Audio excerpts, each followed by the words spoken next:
Bismillahirrahmanirrahim. Assalamualaikum warahmatullahi wabarakatuh.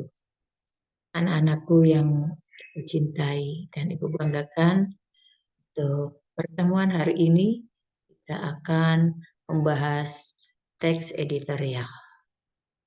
Adapun kompetensi inti yang pertama yaitu KI 1, menghayati dan mengamalkan ajaran agama yang dianutnya.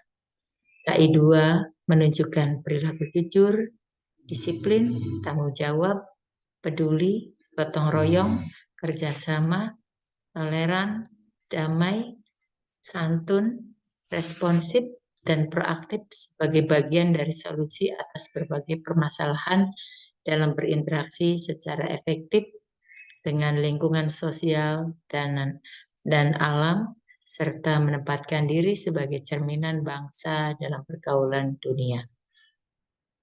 KI 3, memahami, menerapkan, menganalisis pengetahuan faktual, konseptual, prosedural, berdasarkan rasa ingin tahunya tentang ilmu pengetahuan, teknologi, seni, budaya, dan humaniora dengan wawasan kemanusiaan, kebangsaan, kenegaraan, dan peradaban terkait penyebab fenomena dan kejadian, serta menerapkan pengetahuan prosedural pada bidang kajian yang spesifik sesuai dengan bakat dan minatnya untuk memecahkan masalah.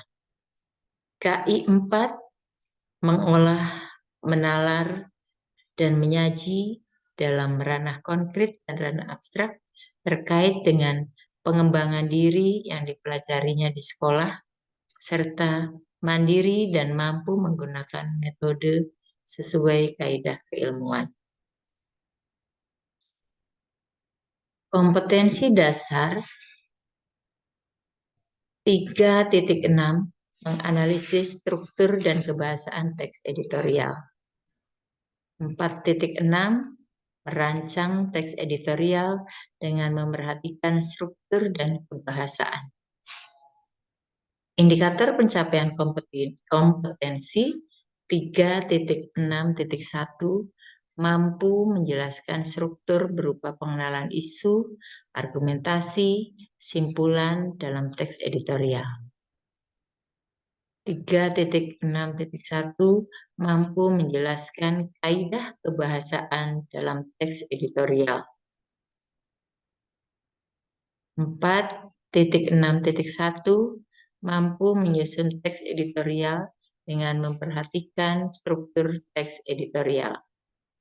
4.6.2, mampu menyusun teks editorial dengan memperhatikan kaidah kebahasaan teks editorial. Tujuan pembelajaran: setelah membaca secara cermat dan memahami teks editorial, peserta didik diharapkan mampu: 1. Menjelaskan dengan tepat struktur teks editorial yang terdiri dari pengenalan isu, tesis, penyampaian pendapat atau argumentasi, dan penegasan ulang. 2. Menjelaskan dengan tepat kaidah kebahasaan teks editorial yang terdiri dari majas atau kalimat retoris, kata-kata populer, kata ganti penunjuk atau pronomina, dan konjungsi kausalitas. Selanjutnya, apa itu teks editorial? Teks editorial adalah teks yang memuat opini redaksi terhadap suatu peristiwa atau isu yang aktual, kontroversial, dan fenomenal. Opini tersebut dapat berupa sindiran, dukungan, pujian, kritikan, bahkan cemoohan kepada pihak yang bersangkutan dalam peristiwa yang sedang dibahas. Struktur teks editorial. Yang pertama, pengenalan isu atau tesis.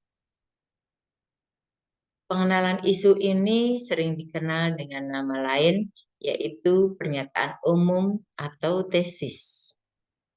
Di bagian ini merupakan pendahuluan teks editorial yang berfungsi untuk mengenalkan permasalahan yang akan dibahas. Selain itu, bagian ini berisikan pemaparan opini redaksi mengenai persoalan, isu, atau pendapat umum yang aktual, fenomenal, dan kontroversial. Yang kedua, penyampaian pendapat atau argumentasi. Bagian ini sering dikenal dengan beberapa istilah, yaitu penyampaian pendapat, argumentasi, atau pengembang. Penyampaian pendapat atau argumentasi merupakan bagian isi yang berfungsi untuk memperkuat argumen yang diungkapkan penulis atau redaksi dengan memuat beberapa fakta dan berkaitan dengan persoalan atau isu yang sedang dibahas. Argumentasi tersebut dapat berisikan berupa fakta, alasan logis, data hasil temuan, atau pendapat para ahli. Yang ketiga, penegasan ulang atau simpulan. Penegasan ulang atau simpulan merupakan bagian akhir yang berfungsi untuk memperkuat argumentasi. Penegasan ulang atau simpulan dapat memuat suatu ungkapan berupa saran, kritik, rekomendasi, bahkan solusi redaksi terhadap persoalan atau isu yang sedang dibahas dengan kalimat yang lebih ringkas dan tajam.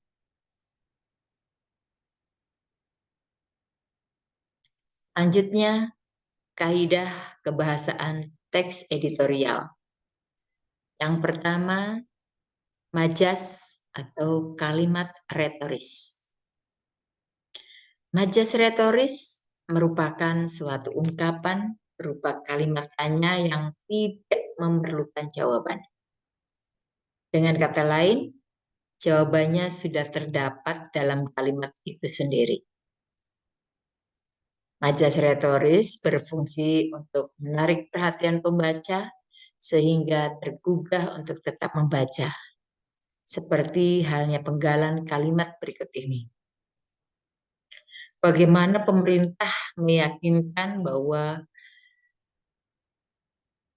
vaksin corona VAC bisa digunakan dari sisi pertimbangan agama.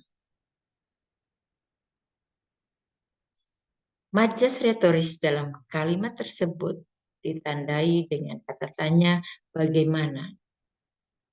Namun pada kalimat tersebut tidak disertakan tanda tanya.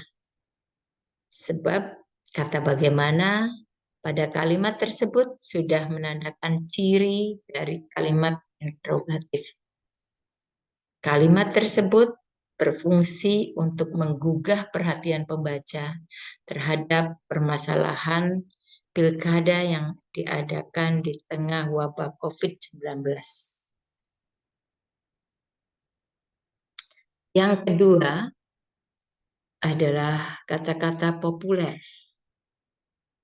Kata-kata populer digunakan supaya pembaca tetap merasa rileks meskipun membaca masalah yang serius, dipenuhi tanggapan yang kritis, serta penggunaan kata populer memudahkan bagi halayak untuk mencernanya. Pemilihan kata atau diksi merupakan ungkapan kata yang disesuaikan dengan penggunaannya. Ungkapan tersebut berfungsi untuk memudahkan pembaca dalam memahami isi teks editorial. Seperti halnya kata dilontarkan, diabaikan, implementasi, sistematis, akreditasi, ribut-ribut, ongkos, tengok, suka, tak suka, geliat, berbelih, enggan, ekstra keras, pas, dan lain-lain. Kaidah kebahasaan editorial yang ketiga yaitu kata ganti penunjuk atau pronomina. Kata ganti penunjuk atau pronomina merupakan kata ganti yang menggantikan nomina. Dalam Kamus Besar Bahasa Indonesia edisi 5 tahun 2016 dijelaskan bahwa pronomina memiliki makna kata yang dipakai untuk mengganti orang atau benda. Menggunakan kata ganti penunjuk yang merujuk pada waktu, tempat, peristiwa, atau hal lainnya yang menjadi fokus ulasan. Contoh, sungguh kenaikan harga itu merupakan kado yang tidak simpatik, tidak bijak, dan tidak logis.